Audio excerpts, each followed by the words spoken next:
It's time now for our fourth and final speaker of the evening. Originally from Marrakesh in Morocco, not Moscow, the artist, photographer, and all-round creative polymath Hassan Hajjaj today splits his time between Marrakesh and London. He's well known for his distinctive style, depicting his subjects through ornately detailed imagery, full of pattern and colour, taking hues from pop art in his use of commercial products to build those frames. He's joining us this evening for a Q&A, but we'll also be sharing some images of his work on your screens as well, so you can kind of have a look at some of his work while we're talking. Hassan, if you're there, could you turn on your audio and video? There he is. Hi. Hey, How Hassan. you doing?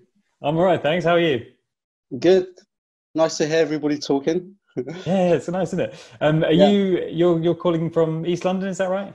No, I'm in London. I'm at home now. I live in Camden, Oh, right, okay. South North London, in my kitchen. Excellent. Fantastic. Do you also, by the way, do you still have your shop in Shoreditch? Because I remember you had, yeah. Is it back? I'm still based there. I mean, everything is closed. We're just fighting with the rent with the council at the moment. Right. But yeah, I'm still trying to keep it going because it's a council property. So, it's something that was affordable, but the neighbourhood is changing now. Yeah, of course. Yeah, that's a big part of that part of London, isn't it? Again, everyone, I'm going to be kind of keeping an eye on the Q&A box. So if you do have any questions for Hassan, please put them in there, and I'll try and answer. I'll try and get them to him. But Hassan, we're going to I'm going to start firing away some questions, and my colleagues will share some of your work. Okay. But I guess my first question was going to be, how have you kind of been during lockdown? Have you been able to kind of create anything? I know you were in your studio maybe yesterday, but yeah, how's that been? I think, like everybody else, it was a bit kind of a shock, adjusting, and everything else that's happened around the world. It's very difficult to be inspired, but there's also inspiration comes out of this as well. I've been really sort of been at home, between the studio and home, trying to edit some stuff, working on some projects, keep myself busy. So it's been, I've been kind of busy, but it's, it's sort of not in the physical way, in that kind of way. Yeah, fair enough. I think that's probably a lot of people's experience, isn't it? Yes. You spoke to us. I mean, we did a big kind of interview and feature on you maybe a couple of years ago. And one thing that really stood out was you said that when you started out as an artist, you didn't really think of yourself as an artist. Even when you had your first solo show, you still didn't kind of identify yourself as an artist. I guess, like, why do you think you didn't think of yourself in that way? And then when did that start to change? Well, I think because, when I started doing photography, I was just doing it for myself. I didn't have any sort of education in it. I sort of had lots of artists around me that actually studied and learned the craft and history of art. So I didn't feel I was worthy when I was shooting at the beginning. And also trying to understand my craft and what I was doing. And that was only happened along the way while I was shooting and, started printing the work and showing it. So it was something more to do myself, I suppose, confidence, and also to see if it was just a one-off thing or it's something that was long-term. So I allowed myself to just keep trying and to see what was inside me and to see what I can put, what kind of work I wanted to put out there.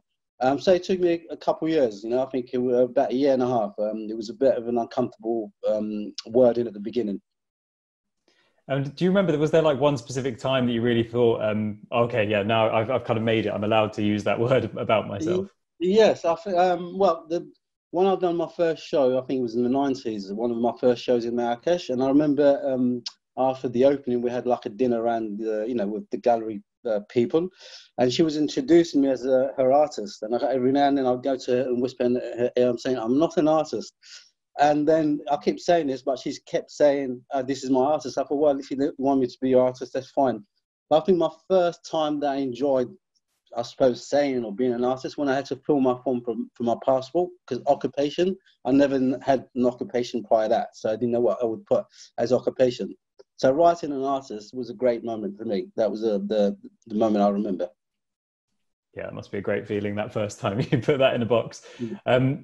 I guess like one thing that I kind of mentioned in the introduction was that you split your time now between Marrakesh and London. And I was just kind of wondering how that actually works on a kind of, I guess, like a yearly basis or a monthly basis. How often are you there? How often are you here? Chaotic. I'm going back and forwards normally. A few weeks there, a few weeks here. It's quite chaotic because when I come to London, I've got to catch up and I'm busy. And then when I get back to Marrakesh, it's the same thing. So it just doesn't stop. But, you know, have a rhythm going. I follow also my instincts and what's happening at the time.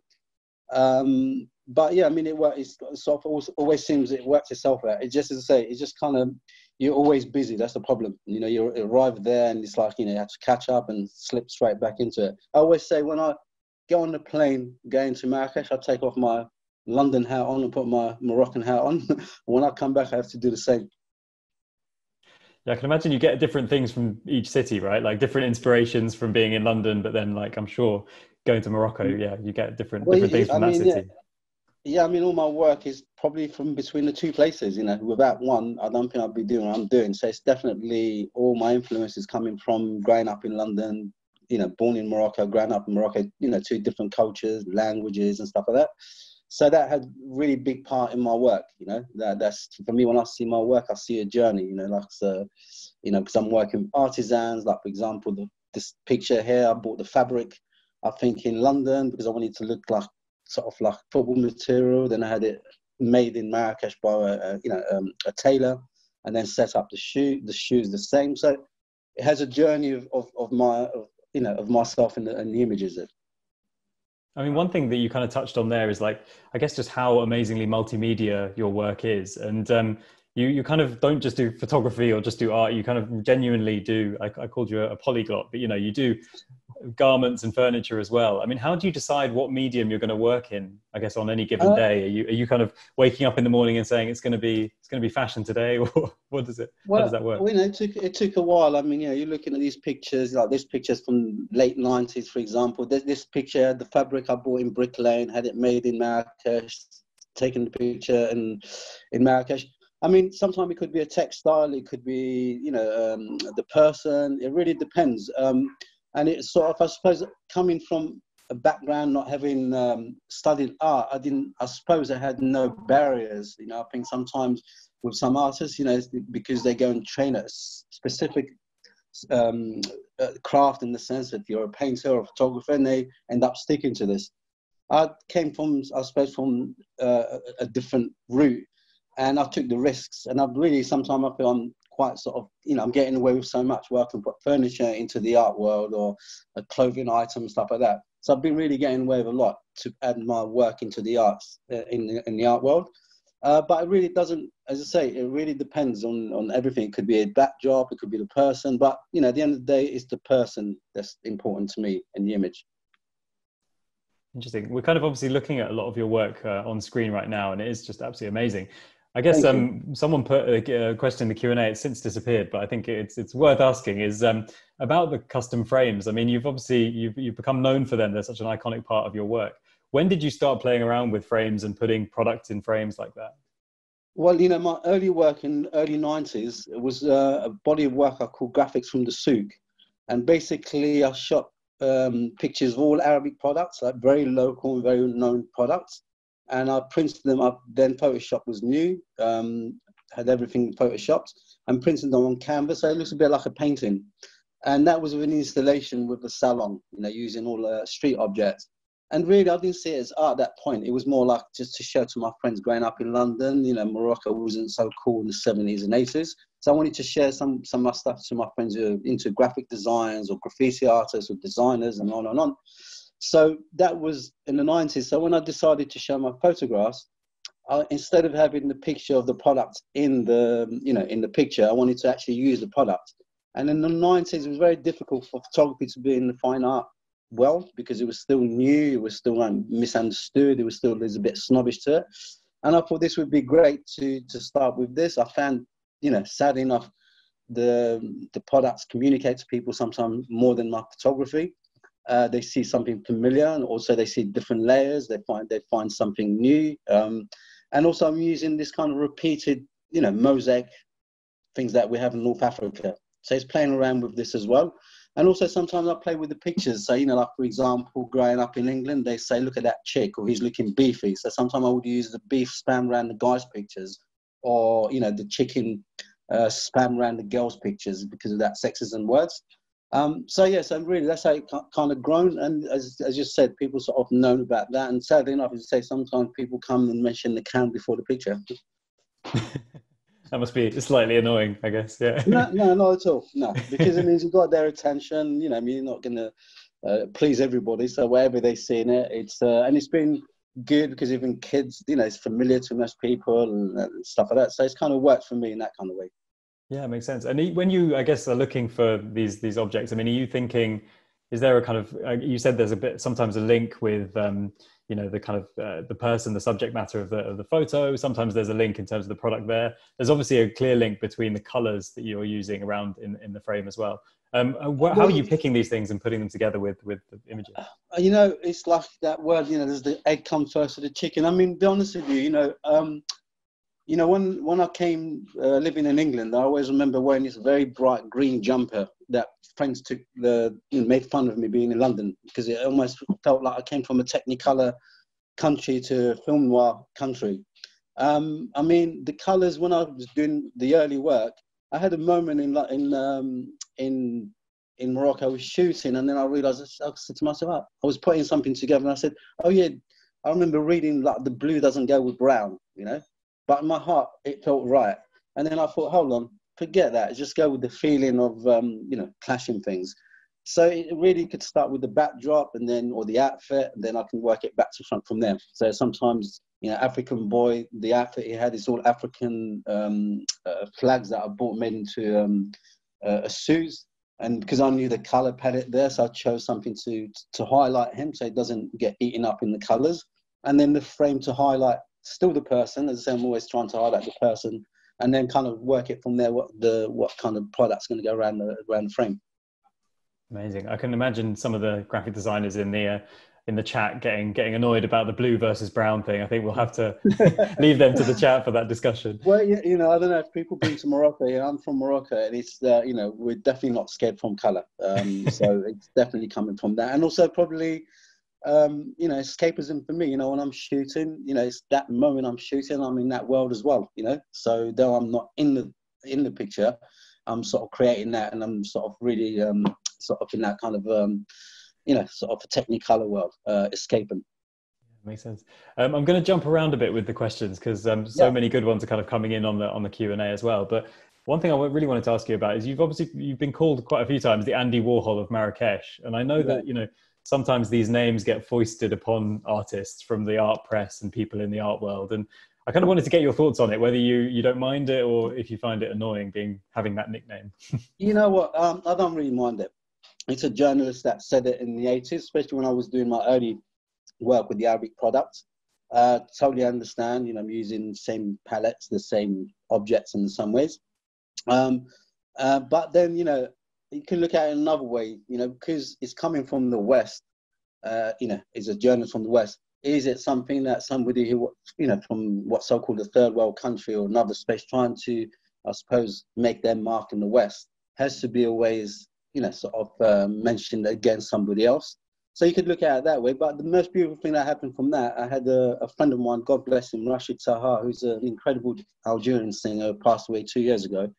He saw my work in 2000 and he said the same thing. You know, he said, "Oh, Andy Warhol." And I laughed. I said, "Rashid, everybody says this, you know, when they say it, and I understand." And he looked at me and he said, "Andy Walu." Andy Walu means Jorian. I have nothing. So I took that word and I'm creating a clothing label. And it's a bar in Paris that I designed in 2002. So something kind of was born, you know, something that's, I suppose, came out of it beautifully. So, you know, so I have to thank that first journalist who mentioned it. Yeah, actually, that sounds like it's had quite a life since then as well, since the 80s. Yeah. There's a lot of questions coming through about your kind of process, your artistic process. One person asks, like, do you work in partnership with a set designer or a stylist, or is this all you? It's all me. I have a small team that help me, like an assistant here and there. Sometimes I have students come and help me. I've shot things so normally, you know, like, for example, this picture, the outfit she's wearing, I bought those in Marrakesh, you know, 50 dirhams each, about $3 each. So I knew how to mix that. I normally, all my pictures, you have to remember for everybody, this is film, with this picture. I've been using digital, but all my pictures are done outdoors. They're all done in the street. So I'll use daylight. So I never shoot in the studio. So every picture you've seen, there's been, it's out in the street. So yeah. Thanks for that. Yeah. What was the question? Sorry, I went off. No, it's all right. It was whether you work with a team on these. I mean, a couple of people have asked. Yeah, is there a big team kind of put together for these? Yeah, shoots? I mean, this one, Cardi B. I flew the carpets from London to New York. That was shot in New York. I had my friend Eben, who assisted me, to help me to hang the thing. And his girlfriend assisted me as a, photographer assistant. These ones I've done by myself. The fabric there I bought in Brick Lane. This one here had it made in Marrakesh and shot. My friend Karima in Marrakesh. The same as this. So sometimes, I don't have a set design. If you see my space, I have lots of clothing, lots of objects, lots of outfits. I'm always designing and making stuff. So when I feel somebody, something fits somebody correctly, I will put that out for that person. Yeah, someone else has asked if you make all the clothes and design them, and I think that's true, isn't it? Most of it, like this one, Boomy, that's her shirt. The trousers are mine, the socks are mine, the sunglasses are mine, but the shoes are hers. So if somebody, you have to remember, I'm shooting sometimes lots of artists. If they have something, I might just add on, a set sunglasses or a pair of socks or something. But most of the pictures I'm taking, I'm sort of designing clothing. Like this is, again, this is all my design, except the trousers on Boomy, that's her trousers. That's Hank Willis. That's all my design, for example. This is all, this is jalebas. I bought old ones in Marrakesh. I wanted the color palette. And the fabric I bought in Marrakesh, the Louis Vuitton. This is fabric I bought. I wanted to have Nike against Adidas. This was in, I think, early 2000, something like that. I shot that sort of, created jalebas, which are traditional clothing outfits in Morocco. This is all my design, for example. This is all my design. I have some people in Morocco, in Marrakesh, who make all my this is all my design. This is actually part of a body of work called Autumn Winter 2048. It's like the future. Okay. So it's a fantasy. So it's using all the fabrics, the cheapest fabrics, like all those blankets that you have all over what so-called third world countries, and creating that. This picture is called Gnawa Riders. These are musicians. This is all his outfit. I haven't touched them. So this is a series on Gnawa, which is a music from Morocco. Sorry. Keziah Jones, that's my outfits. This is, again, so lots of the stuff I'm sort of buying fabric. And that's where you asked me that question earlier on, what inspires you. It really, sometimes a piece of fabric or a backdrop or something like that happens, and then I'll go from there. Fantastic. We've only got time for a few more questions, but one thing I kind of really wanted to ask is, obviously you shoot a lot of celebrities, as we've seen, there's Billie Eilish and a Cardi B as well. But you also shoot kind of, inverted commas, normal people as well. Is the process different when you're doing that? I mean, I guess, are you approaching those in a different way? Is it fairly similar? Well, let me correct you for that one first. The people who said that normal, they're my rock stars. Right. They're the people who got me noticed to the celebrities. I've only been shooting celebrities maybe the last 2-3 years. I've been shooting for 30 years now, just over 30 years. So, I have thousands of images of all the different types of people that I've been showing. And the last 2-3 years, I've had these, let's say these situations to shoot these celebrities. And I wanted to do it. I wanted to taste what's the other side. Most of them, because they like my pictures, and I suppose they maybe wanted to be part of that world that I've been creating with my friends. So when I do shoot, I shoot in the same way. I try not to think of them as being a celebrity. They know what they're coming from. They know I'm going to dress them up. And I use the same method or what I normally do, so I don't get nervous. But at the same time, if you do it like Billie Eilish or Cardi B, that was for a magazine. So you have to also work out to be professional, that it's not just about you. You want to make yourself happy, but also the person you're taking the picture of, more importantly, and the client. So you have to be, a little bit more professional. When I'm shooting for myself, I have that freedom. If a picture doesn't work, I'm not happy with it, I can come back to it or not use it. So that would probably be the difference. That's amazing. So I keep having to remind myself that I've got to set up another question. I keep getting distracted by the amazing imagery in front of me.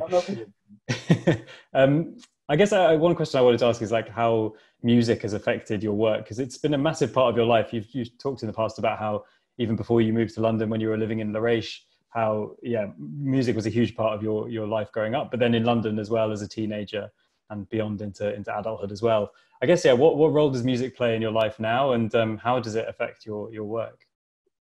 I mean, major. I mean, I'm a music lover. I have lots of friends and musicians around me that I grew up with. I've been very lucky to to grow up and get turned on so many different types of music, from Indian music to African and on and on and on. And it's really, even in my work, there's a big body of work with a lot of musicians that I've shot over the years. Some of it I haven't put out. There's a few of them are out there. I also did like a piece of film with 2 volumes. With each volume, it has 9 different musicians. So it's been great. It's almost like being, I suppose, a frustrated musician, and I'm using my palette as a music instrument to join them. So it's a major part. Normally when I'm shooting, a lot of the time I would have a live musician playing during the shoot as well and stuff like that. So I consider myself very lucky to be in that in that kind of situation. Wow, a live musician as you shoot. That sounds amazing. I never thought that would happen. And finally, I guess, what are you working on currently? I mean, what have you got coming up that we can really look forward to? Well, I had a few shows coming up, like everybody, everything stops. Something totally different, but I'm using my creative side into it. I'm doing a tea brand that I'm working on at the moment. I started working it from last year, but I'm trying to, with the tea brand, I'm trying to promote music and other photographers. So we'll have a gallery. I'm going to start with Moroccan photographers, especially young ones. And the tea, I'm going to have quite a few friends going to use their music. So it's basically have an app. When you buy the tea, you go in an app and you listen to a track while you drink the tea. So I'm working on that. And at the moment, I don't know what's going to happen in the future with it, but I'm kind of enjoying doing that, stepping aside and still have a creative side, but working on on the product. Okay, interesting. Wow. One final question. Sorry, I just really wanted to put this to you. Is there one, I guess, you said you were maybe taking a step back, but is there one project in particular, I guess, that you've always wanted to do, but you've never quite managed to for some reason, whatever reason, like a dream idea that you've had for a long time, but hasn't quite kind of come to fruition just yet? I'm sure if you ask any artist, they'll probably say yes, and probably more than one. Yeah, there's a couple. I mean, one, I've already done a major body of work, which is on Gnawa musicians, which is Moroccan music, and the whole story is like I suppose the Black Moroccan.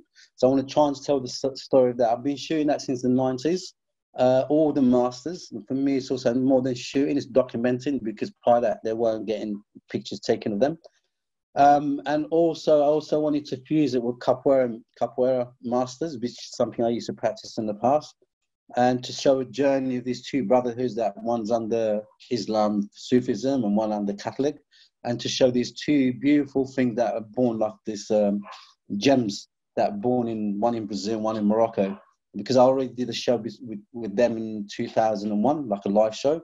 And it's something that I really want to go back to and do something. So, and again, if I do this, I don't want it to be just pictures. It has to be more literature, to be something, more like of a storytelling.